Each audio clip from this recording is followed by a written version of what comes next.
Krishna. Your voice is not here. Voice is not clear. Yeah, now it's okay. Please go on.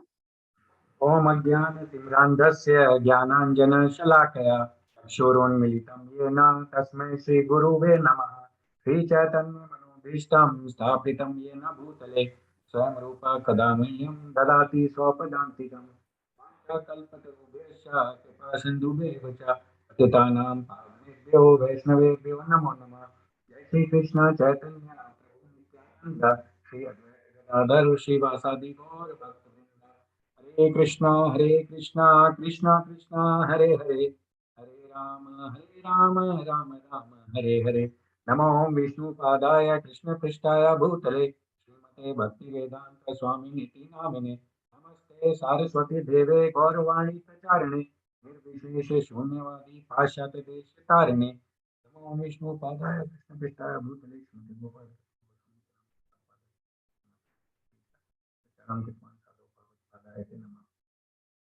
Om Namo Bhagavate Vasudevaya. Om Namo Bhagavate Vasudevaya. Om Namo Bhagavate Vasudevaya. Hare Krishna.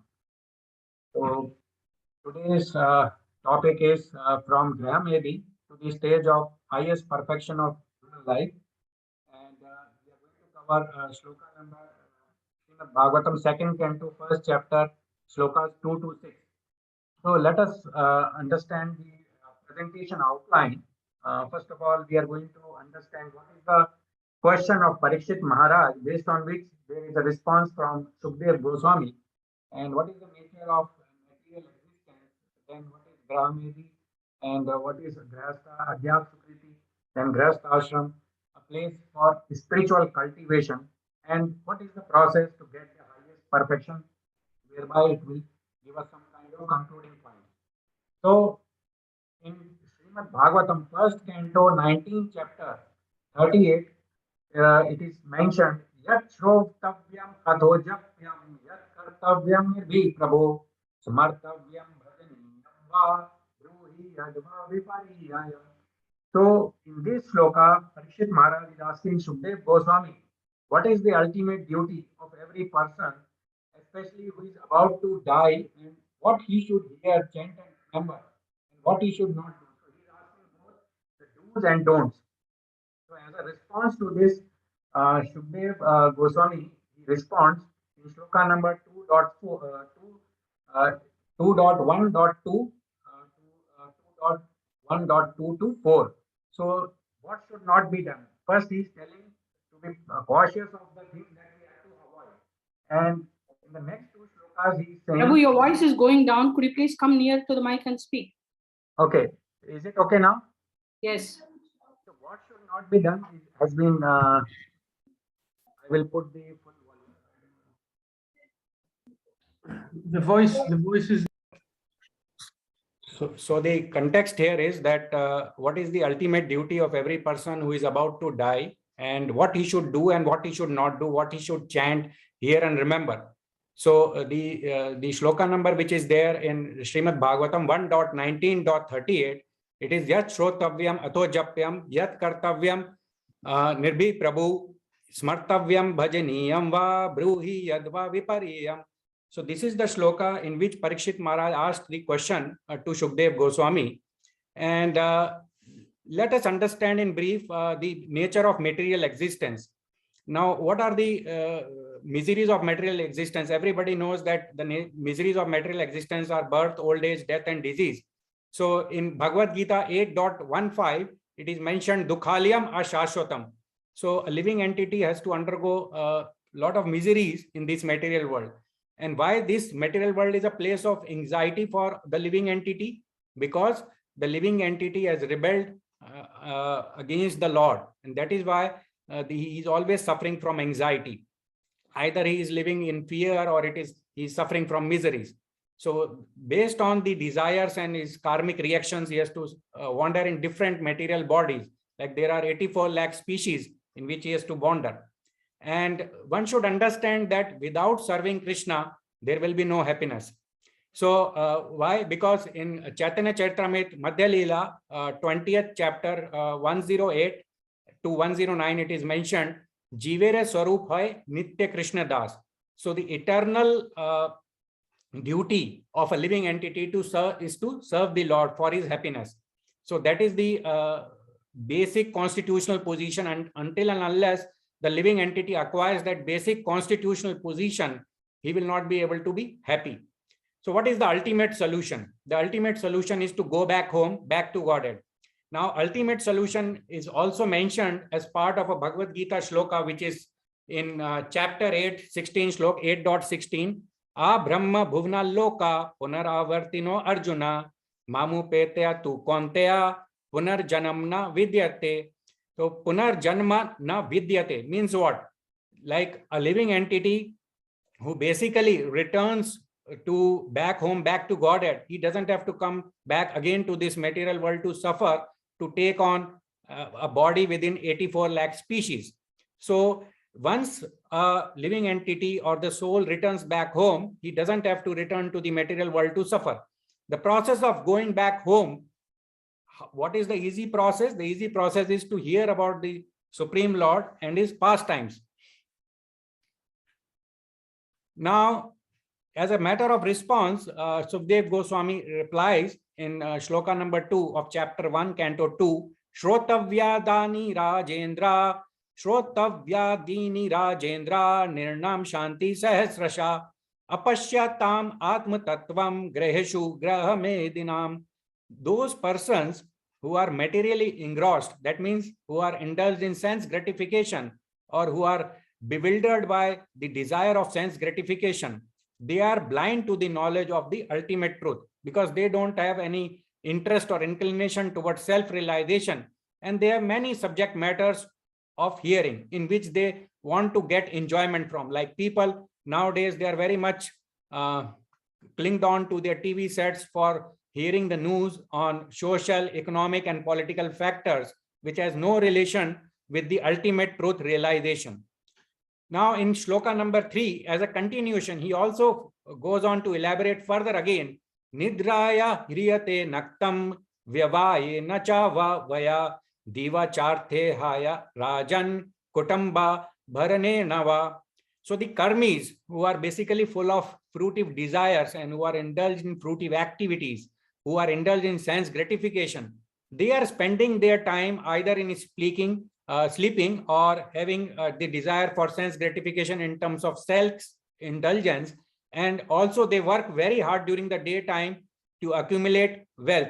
Basically, they try to improve their standard of living, and they feel that by improving the standard of living, they will be able to get happiness.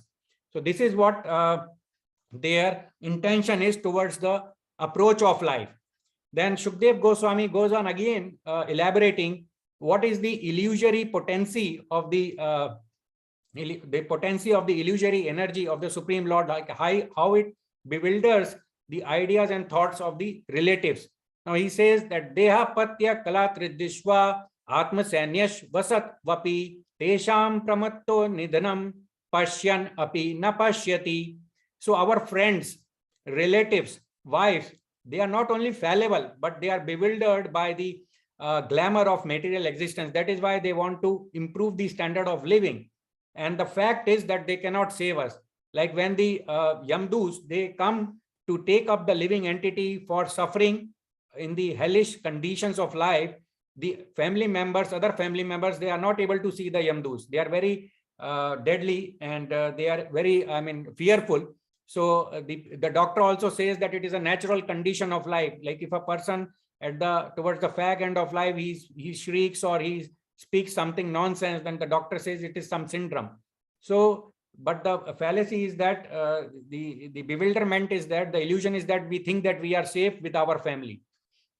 Like in this picture, we see that there is an ocean, and the waves of ocean, they wash away the particles of sand miles away. So whatever living entities they have come together in this duration of life, they will be separated. They will be separated, and we have to just understand that these waves of time, like Lord also says that he is Kala. Kala means that he comes in the form of death for people who don't obey his instructions as mentioned in Bhagavad Gita. So this we have to understand. And then he specifies two categories of living entities in human life. Like one is the Grhamedhi, who believe in the science of body and mind. They are only working for the body and mind. Like Srila Prabhupada, he went to universities and asked, like, which is the department for soul understanding? Like nobody could understand, like, what is the need for the department for understanding of soul? Like there are so many bodies, biology, psychology, physiology, and there are departments for understanding different physical autonomy of the body, but there is nothing to understand like the science of soul. Now there are certain Sanskrit words which are specified in the shloka number 2, like Shrotavya Dini. Like there are many subject matters of hearing, as I mentioned, like there could be political, scientific, social, economic, news, and so on. Like people are like very much attached to hearing news, though they have nothing to do with our idea of self-realization. And Rajendra, King Emperor Parishit, is basically addressed as one of the best kings, best of the kings. And Nirnam, they are not general human beings who are not interested in Atma Tattva. Then Sahasrasha, like there are hundreds and thousands of subject matters which are not related to self-realization, which are just eating away our human life for nothing. So it is basically very, very important that we utilize our time. Then Appashyatam, they are not seeing the ultimate truth. They are not having any kind of attachment to realizing the ultimate truth. And Medhi is envious, like Grhamedhi. The Medhi word refers to jealousy, envy of others. So basically the Grhamedhi, he's always working towards to earn money, and he is dictated by the senses, and he considers himself as the enjoyer. And that is why he gets bewildered and he tries to become a controller, he tries to become a proprietor, and he tries to become an enjoyer, though he is not. Actual enjoyer, the supreme enjoyer, supreme proprietor, and supreme controller is the Supreme Lord. Now in this slide, we see that how the Grhamedhi, who is operating on the science of body and mind, he gets influenced by materialistic desires of sense gratification. Like he will work on his eating desires, and he will collect more and more wealth, even if he has to steal to get his sense gratification done, intoxication, and also he will also have illicit sex and all whatnot. Now, having referred to what is not required to be done, Sukdev Goswami points out that what is to be done, like what is the solution now. So in 2.1.5, Tasmad Bharata Sarvatma Bhagwan Isharo Hari Shrotavya Kirtitavyascha Smartavyascha Cheta Abhayam. So he says here, who desires freedom from all miseries must hear about and glorify the Supreme Lord, so that he can remember the Supreme Lord after hearing and chanting or preaching. So in a Bhagavad Gita shloka number 9.27, it is said, Yat karoshi yad ajnasi yad josi dadasi yat tapasyasi konteya mad kurushva tad kurushva mad arpanam. So do everything for Krishna. Now we do whatever we eat, whatever we do as an activity, whatever we do, like whatever we think, we must do it for everything for Krishna. That will help us. So that is the importance which is given here. Now, in the last shloka, as a response to his question on what is to be done and what is not to be done, especially for one who is about to die, he says as a last shloka, Etavan Sankhya Yogabhyam Sadharma Parinishtaya Janmalabha Parapunsam Ante Narayana Smriti. The highest perfection of human life, whether it is Jnanis, Yogis, or Karmis, is to remember the Supreme Lord at the end of life. How we are going to do that? We have to hear about the Lord, we have to preach, we have to chant about the Lord, his glories, and then only it is possible to remember him, because we will remember what we hear, what we talk. So that will influence our consciousness. Now, Grhastha, they are operating on the science of soul. They live in a family, they are interested in Atma Tattva. And what is the necessity of soul? Like soul wants to be comfortable, free from fears, free, and also wants to have all happiness. And one has to understand, like Grhastha understands that he is a servant of Krishna, he is not a servant of senses.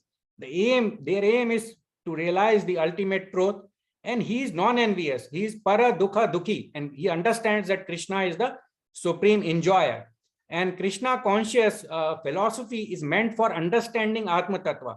Now in Srimad Bhagavatam 1.2.11, it is mentioned, Vadanti tat tattva vidas tattvam yajnanam advayam brahmeti paramatmeti bhagwan iti shabdayate.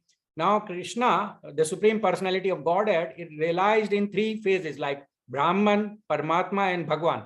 So the devotee is basically practicing those kind of process where he can realize the God directly, which covers Paramatma and Brahman. So this is the highest understanding of the Supreme Lord. Now human life gives us a chance. What is that chance? It gives us a chance to make a solution of the real problem, basically birth, old age, death, and disease. These are the four chief main problems which every living entity in the human species of life has to go through. Now, one may indulge in sense gratification, and after death, he has to come immediately under the grip of material nature, as the picture here demonstrates, like when he's put in the womb of a mother. Now, in Srimad Bhagavatam 3.31.1, Shri Bhagwan Vacha Karmana Deva Netrena Jantur Deho Papatte Striya Pravishta Udaram Pumso Reta Kanashraya. So the living entity is put in the womb of a mother and is to suffer endless agony in the womb of the mother. The basis of coming into the womb is basically the supervision of the Supreme Lord and his result of work.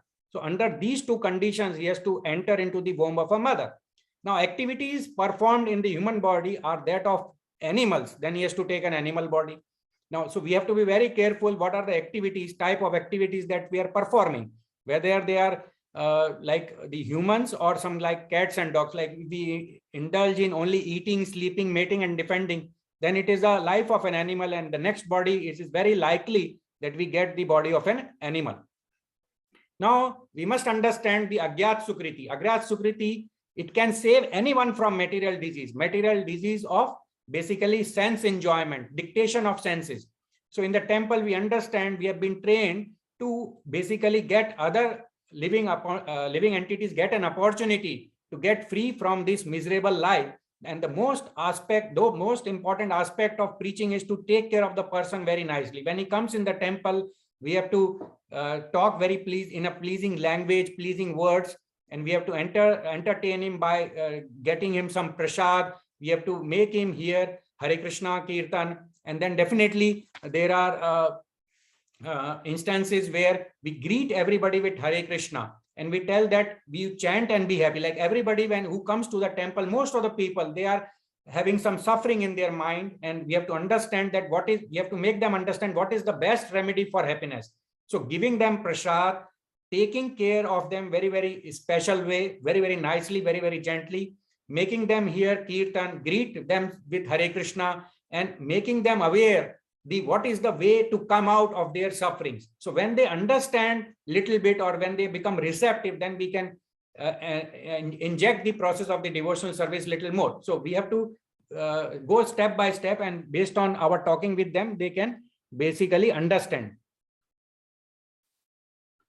Now, in this Grihastha ashram, it is a place for spiritual consultation where we follow as a personal application, like we follow like 4 regulative principles. We chant in the Brahma Muhurta after Mangala Arati, like we chant the rounds attentively. We put Krishna in the center of all our activities. By doing those things where Krishna will be pleased, our spiritual master will get pleased. And then we basically read Srimad Bhagavad Gita, Bhagavatam, make notes, contemplate and understand what is the points that we can apply in our life for achieving the perfection of life and for pleasing Guru and Krishna. So it is a place for spiritual consultation, and that is what a nature of a pure devotee is. Like Srila Prabhupada, being a pure devotee, at the age of 70, he took the trouble to obey the instruction of his spiritual master to preach the Vedic message to Americans, because they were very, very suffering from miseries, though they were materially very, very advanced, but they were suffering. So the nature of a pure devotee is that he is not envious. Like enviousness, whenever there will be envy in the heart, envy means N for no, and V for vacancy, no vacancy in the spiritual world. So enviousness, whenever we have envy in our heart, which is basically signifying Grhamedhi, it refers to unhappiness and dissatisfaction. And the objective of the pure devotee is to save people suffering from the material disease of envy. Like we want to be God, we want to be enjoyer, we want to be controller, proprietor, and they want to have their belonging, their attachment to the Maya Sukha, which is temporary. Maya Sukha is basically the tendency for sense gratification, enjoying the lord it over material nature. Like Prabhupada frequently uses this line, lording it over material nature. So to use the resources of material nature for sense enjoyment. And definitely after doing such an activity, the living entity is subjected to hellish conditions after death. So the pure devotee is non-envious, he is merciful, he is compassionate, he is always working towards getting the other living entities get to a process where they can be happy and they can achieve the perfection in life. So it promotes, the pure devotee promotes training in Krishna consciousness by writing books, by giving commentaries, by enabling the opening of so many temples where people can associate and hear about the Lord, understand about the Lord, and get to know about the Lord from the authority. It is very important to understand about the Lord from the authority. Now, pure devotee is para dukha dukhi, is very unhappy to see the others in trouble, and he wants the other people to get relieved of these miseries. Now, we understand from this picture, a diagram of well and a frog, like what is mental speculation. Most of the materialistic people, they are either doing mental speculation or sense gratification. A mental speculation, you assume a frog, there is a well, and he is thinking that the water in the well is the maximum which it can be. Now he doesn't know, he cannot appreciate the volume of Pacific Ocean. Now, similarly, we living entities, we are very tiny in size, and we cannot imagine the glories of the Lord. We cannot understand the Lord. Now, the modern society, the pitfalls of modern society is that they are unaware of real religion. Now, people don't take evidence from Shastra. They use their own whims and fancies to follow their senses, and they may tailor make the understanding of the Shastra. So materialists and mental speculators in the modern society, they are accepted as leaders. They are leading people to chaotic condition. Spiritual knowledge is totally neglected. Cow killing is encouraged. So in Grhastha married life is basically being taken as a license for unrestricted sex. Now we have liquor shops. There are sometimes government authorized liquor shops. They sell liquor. So if you take liquor from that shop and drink it, there will be no punishment in this material world. But everybody knows that drinking liquor will spoil our health. Similarly, unrestricted sex life, even though one is in material married life, it is not good for our spiritual health as well as physical health, because in Shastra it is mentioned that it has to be regulated and restricted. It has to be also conducted only for generating Krishna conscious progeny. So that is the ultimate aim for being in the Grhastha life, not for unregulated sense enjoyment. And real religion is to love God. Like people are talking of different religions, but the real religion, as we understand in Srimad Bhagavatam 1.2.6, Saivai sam puro dharmo yato bhaktir adoksache ahetuki apratihata yayatma suprasidati. So unmotivated and uninterrupted devotional service, when it is being conducted for satisfying and for making the Lord pleased, it is the real religion of the living entity. Now, examples of Grhastha and Grhamedhi, like Prahlad Maharaj, I consider from Srimad Bhagavatam, it being an ideal example. He followed the devotional practices in the toughest most time, like in difficulty also, he did not leave devotional service. He believed in the instruction of Narad Muni. He always surrendered himself into the lotus feet of the Supreme Lord, despite the so many difficulties brought about by his demoniac father, Hiranyakashipu. And there is also a mention of Prachina Bharisat, who was involved in fruitive activities. Initially, he used to kill animals, thinking that he will get some reward that will make him satisfied and happy. But he received the mercy of Narad Muni, and he achieved perfection later on. Now, conclusion is basically perfection of life. What is the perfection of life we talk about? Like, how do we achieve the topic of the slide was like from Grhamedhi to the highest perfection of life. What is the highest perfection of life? We voluntarily put ourselves in the control of God. When we voluntarily put ourselves in the control of God with full faith, and also we obey the instructions of the Supreme Lord given in Bhagavad Gita and Srimad Bhagavatam, then that living entity or that human person can basically achieve the perfection of life. Second point is we have to follow the instructions of Guru and God. So basically Guru, Sadhu, Shastra, if we follow, and our life will be peaceful, satisfied, happy, free from all fear. And then we have to hear about the Lord. We have to hear about the Lord from the authority. So that is basically signifying Shrotavya, the Sanskrit word Shrotavya. Hear about the Lord from the authority. And we have to learn from Srimad Bhagavatam because it is the ripened fruit of the Vedic knowledge. It is considered to be a desire tree, and desire tree means that it is perfect knowledge, whether it is material knowledge, scientific knowledge, spiritual knowledge, all departments of knowledge are specified in Srimad Bhagavatam, like the growth of the fetus in the womb of the mother. Ultrasound came nowadays only. In previous 5,000 years back, there was no ultrasound, and that is why in which month of the birth of the fetus in the womb of the mother, the nails develop, the bones develop, the nose develop, the ears develop. Everything is given in minutest detail in Srimad Bhagavatam. Today's modern science cannot also say that in which month the nails will develop, the skin will develop, bones will develop, and so on. And then after hearing about the Lord, we have to preach about the Lord. Kirti Tavya. When we preach about the Lord, whether others, they become devotees or not, but one guarantee is that we ourselves will make ourselves a good devotee of the Lord. So we have to preach. And after hearing and preaching, and in preaching also, it also takes into consideration that we chant the holy names of the Lord, like we do the chanting attentively, which is basically a very important part of our devotional service process.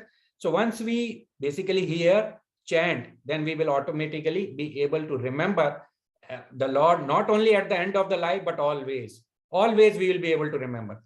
And then we will be having no more fear. We will be relieved from all kinds of fear. And that is what the objective of human life is, to get rid of all kinds of fear and to derive full happiness, full satisfaction, so that we can serve the Lord and his devotees to the fullest possible extent for his pleasure. Now, there is an example, very, very specific example of a contract killer who was full of fear. There was a contract killer employed by a minister in Bihar who used to give him money, and the contract killer used to kill so many innocent living beings.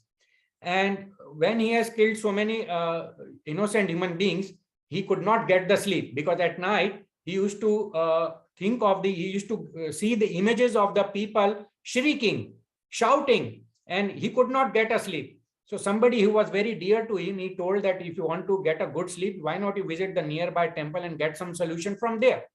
So he visited the nearby temple. He got the morning. He got prasad, Chirnamrit. He had the DT darshan and had some prasad, and he heard the lecture. Though he could not understand the lecture, but at least he could get some peace of mind. Then after a few months, he said to the brahmachari whom he was visiting for spiritual guidance that I want to join the temple on full-time basis. So brahmachari got worried because he has narrated his story of contract killing to that brahmachari, and brahmachari thought that it will not be appropriate to keep this contract killer in the temple on full-time basis.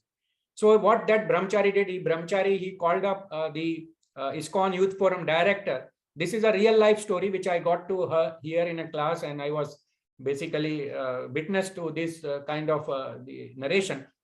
So ISKCON Youth Forum director, he said that he called up whether this person is asking that he wants to join. So what I should do, whether shall I tell him no or what I should do, because I am not in a position to keep him, because he is having a contract killing history and he is not very, very compassionate. So how we can keep? So the ISKCON Youth Forum director, he talked to him over phone, because the ISKCON Youth Forum director was in Delhi at that time and he was in Bihar, someplace. So he asked him that I will keep you as a full-time brahmachari provided you chant 25 rounds of the Hare Krishna Mahamantra on a daily basis. Then he agreed that I will chant on daily basis, and he chanted. His heart became very soft, very compassionate. Humility, tolerance entered into his heart. All the good qualities of a Vaishnava, he entered into the heart of that contract killer, and now he's a full-time brahmachari. And nobody could, by looking at him, nobody can even know that he was at some point of time in his life, he was a contract killer. So he understood the importance of chanting. Like chanting is very, very powerful. the holy name is very, very powerful. If we chant it with conviction, faith, and attention, then it transforms a heart of even a serial contract killer. And that is how he got rid of all the fear. And another thing is that the 20 minutes over. Yeah, I will wind up.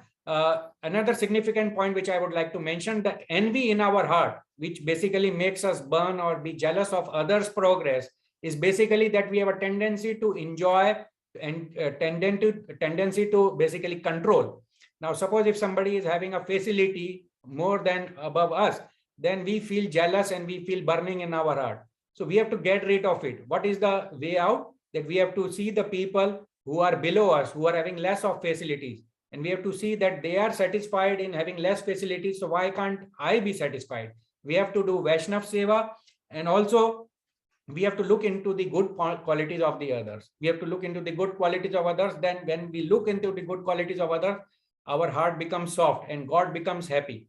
So we have to get rid of this envy, and majorly envy could be got rid is by hearing and chanting about the glories of the Lord.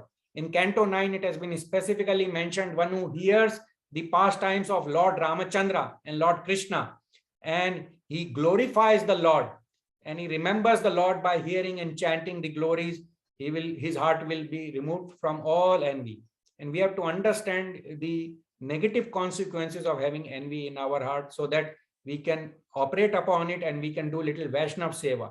So Vaishnav Seva will make us humble. Like in ISKCON temple, we have number of opportunities. We can serve prasadam to the Vaishnavas, invite devotees at our house, hold some kirtan, offer them prasad, and this way we can basically serve the Vaishnavas. So hearing and chanting and remembering, these three are the most important activities which we must have some time allocated and give importance to it. And that is where we can achieve perfection of life. We will get satisfaction, happiness, get rid of from all kinds of fear. So that will help us realize our aim of human life, which is to basically go back home, back to Godhead. Thank you very much. Hare Krishna.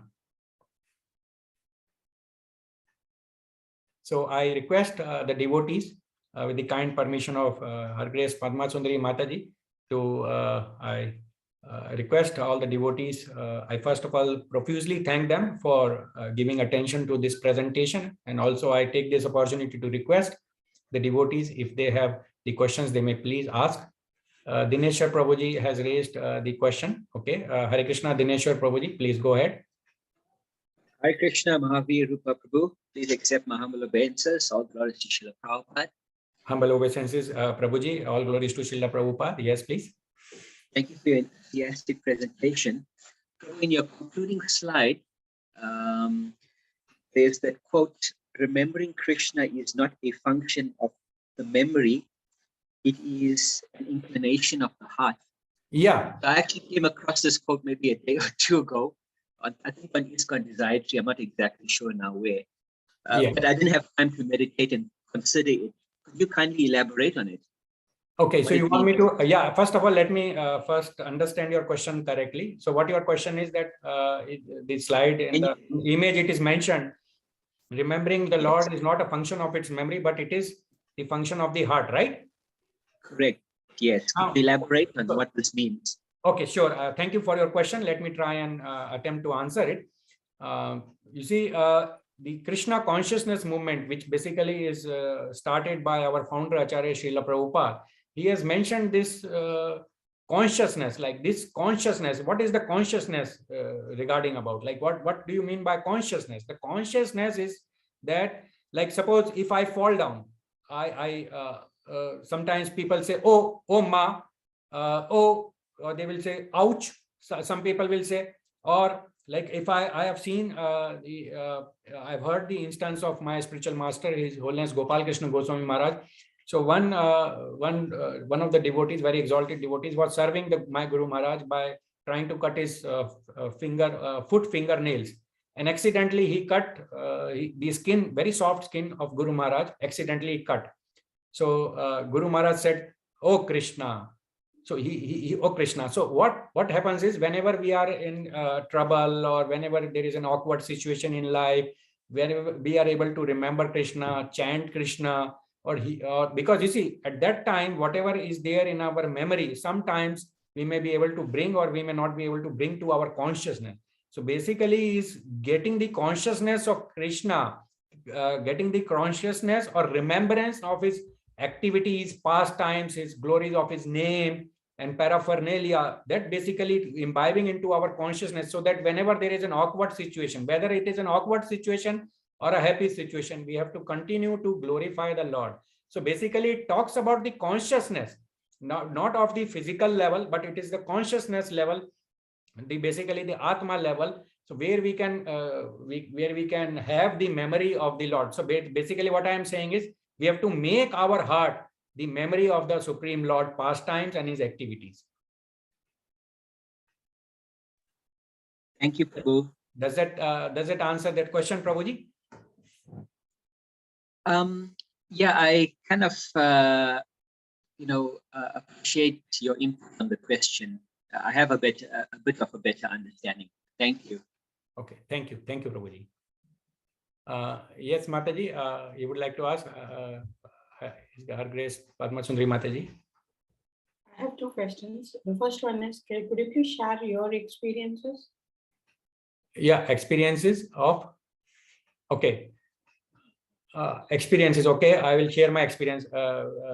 Thank you very much, Mataji, for making me share my experience, because you see, before joining ISKCON temple, I was working in some multinational corporation, and because of some politics in the office setup, like it always happen in the office setup, we have so much political situations, and people are always trying to, like, it is a kind of a rat race, and like it is kind of a place where the scorpions are put in the bottle, and every scorpion is trying to put the leg of other scorpion down. Nobody is able to come outside of the bottle. So that kind of happenings were there in the place where I was working, and I was under deep depression when I was basically working there, and I could not basically hold that job any longer, and I had to leave that job. And I was sitting at home, and I was trying to figure out what is to be done next. Now, my father was having some business. I was trying to do that business, but my mind could not get absorbed, and I could not derive satisfaction in that business. So I started visiting temple, ISKCON temple, and I started going there, and I thought that maybe I will get something to get out of this depression and anxiety. So I came to I got one visiting card in which it was mentioned that you attend Monday Bhagavad Gita class, chant and be happy, hear Bhagavad Gita for a tension-free life, hear and read and all that. So all good things were there, and I thought that this is the class for me. So I started attending that class on a regular basis. Every Monday, the Bhagavad Gita class was there. So I met with my mentor. He counseled me, he guided me. He spent from 5 hours with me in an uninterrupted way. And I felt a lot of love and affection and care from him. And because of that, my mind was able to, I was able to forget about the depression. I was able to forget about my losing of the job. And I was able to concentrate in my father's business. And he invited me twice a week for Mangala Aarti every Saturday and Sunday. I also attended Mangala Aarti. I felt happy. In fact, in Srimad Bhagavatam class also he invited. I could not understand many of the things because the knowledge was going above my head. And I thought that I have to sit here because he has very lovingly told me to sit in the Bhagavatam class, even though I don't understand. But slowly and slowly, by obeying the instruction of my mentor, I could understand, I could develop that kind of taste in hearing Srimad Bhagavatam. And a few months back, I realized that whenever there is a morning Bhagavatam class, I try to hear it. I enjoy hearing that Bhagavatam class. I get that kind of satisfaction. So I suppose if I am not able to hear because of some reason, then I have that kind of a missing tendency in my heart. I miss that lecture in the Srimad Bhagavatam. So slowly, this depressive tendency that got washed away, and I felt happy, and I got to understand the objective of life is to basically serve Krishna and his devotees. And ultimately, by doing that, one can become happy and attain peace. Thank you for sharing your experience. I have one more question. Can I ask? Yes, Mataji, please. And I have even one more question. So this question is about the stages where you were talking about Grhamedhi, and you were saying the perfection of life is always remembering Krishna. So Yes. could you please elaborate on the stages of Grhamedhi to have remembering Krishna? What are the stages? Are there any stages? Yeah, the stages are like Shraddha, when will you have faith in the God, and when will you have faith in the God? Like suppose I had the, I will narrate this one, including my example. Like I had faith in God because I know that everything is in God's control and God is the supreme controller. That much I knew before joining ISKCON temple. So I had faith in the God, and that is why I went to the temple and I associated with the devotees, like my mentor who basically brought me in Krishna consciousness, and you inspired me to do the practice of devotional service. Then I associated with the devotees like Sadhu Sangh. Then Bhajan Kriya. Bhajan Kriya means following the steps of the devotional service, like following 4 regulative principles, then attending Mangala Arati, then reading Srimad Bhagavatam and reading Bhagavad Gita, then taking classes of other devotees, making other non-devotees as devotees, telling them, preaching them. So Bhajan Kriya. Then Anarth Nivritti. So and then Anarth Nivritti means then all the dirt in the heart will be cleansed. Once we follow the process of the devotional service, like by following 4 regulative principles, we will come to the stage of a human being, because it only distinguishes, like when we do bhakti, it distinguishes us from the animalistic life. So then we are basically advancing into the life of a human being, where we are able to chant, we are able to 4 hear. minutes left.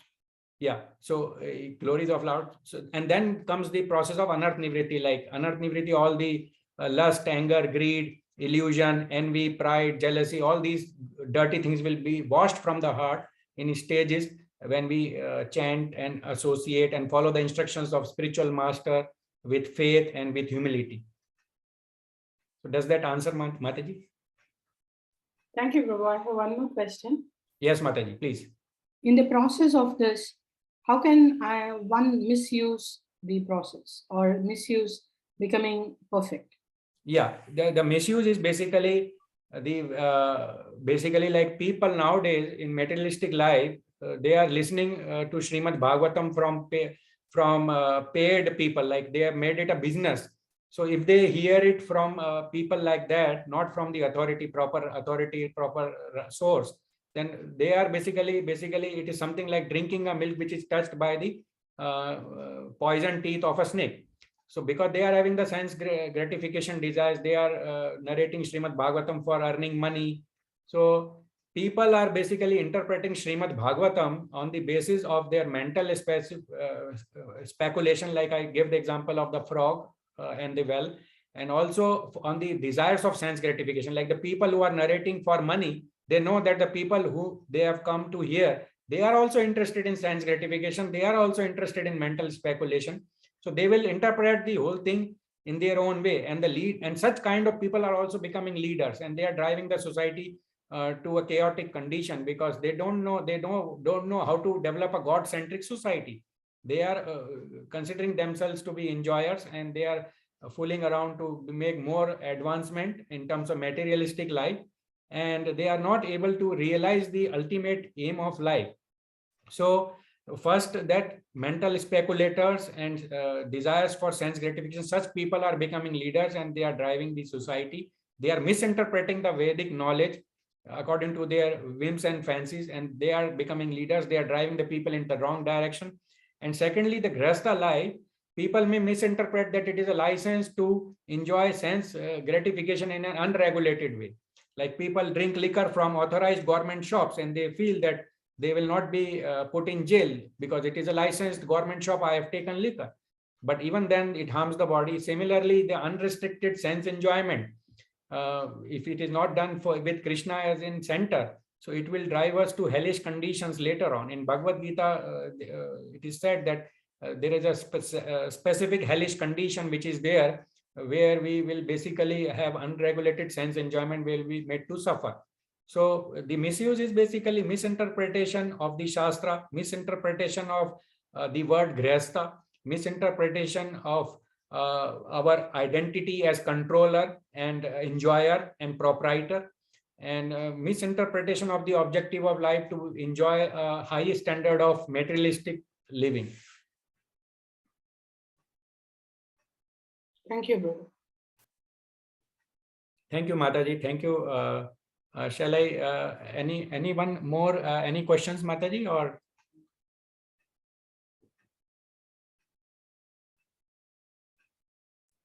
Okay, Prabhu, thank you. Thank you, Mataji. To conclude, you can give a conclusion. There's 10 seconds left. Okay, so the conclusion is that we have to first understand the aim of our life, that our aim of life is to go back home, back to Godhead, for getting rid of all kinds of fears, for ultimate happiness, ultimate satisfaction. And the process is that we have to hear about the Lord, chant about the Lord, and remember the Lord. Thank you, Mataji.